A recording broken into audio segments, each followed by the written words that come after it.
My entire childhood and early teenage years was marked by abandonment, the feelings of loneliness, and neglect. I felt neglected. My father was never at home. He was a very absent man. The only times I actually saw my father were when I literally had to carry him home from the pub.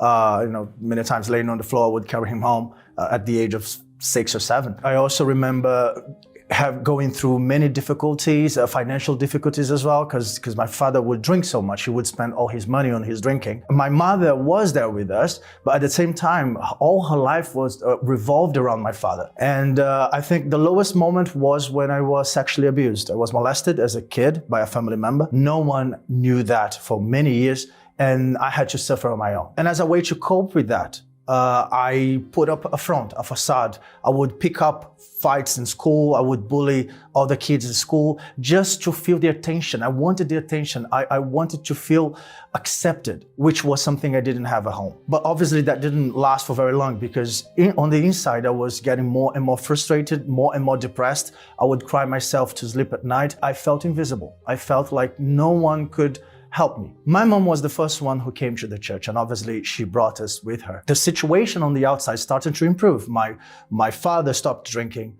never looked back again, and obviously he got a good job. So obviously our financial situation improved so much, and I was at peace. My home was a piece of heaven then. However, on the inside, I was still the same. If not, I was getting worse and worse. And again, I still felt invisible. I still felt lonely, still had so many complexes. I hated myself. I was disgusted with myself, especially because of the abuse that I had suffered. And then there was a day I was so tired. I was fed up with this situation. And for the first time, even if I had been coming to church for many years, for the first time I heard the voice of God. It's like God talked to me on that day. God remembered me amongst all the people that in that church. It's like God was talking to me. It was in that moment that I understood that I needed the Holy Spirit.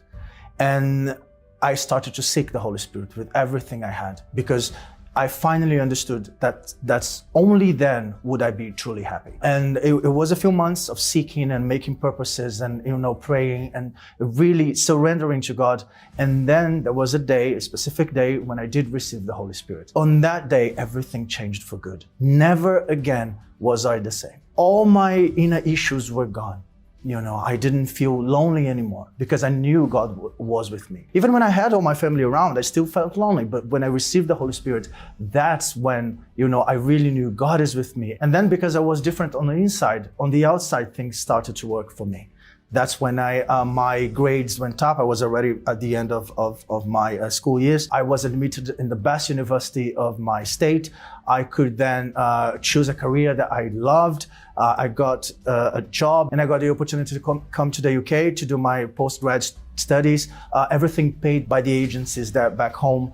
I found my wife. I thought for someone that I thought I was unlovable, I couldn't love. I had so many issues on the inside. Today I'm happily married. I have a beautiful wife. We serve God as assistants, both of us. Today we have the pleasure of helping people understand that God is there for them and that God remembers them. It's not like they're alone. Just like God did for me, we can help God do that for others today. My family is a blessing. My parents are a blessing. I have a dream job now. I work as a university lecturer, which is the job I always dreamed to have. So God has given me all of that, but always started on that day that I received the Holy Spirit. It's been 20 years that God remembered me. And from that day on, things have changed so much. But the most important thing is really His presence inside of me, constantly reminding me that He's with me, that I never have to feel alone again. And that goes for anyone that has ever felt alone. God remembers you if you remember Him. And I'm genuinely happy and fulfilled today because God remembered me.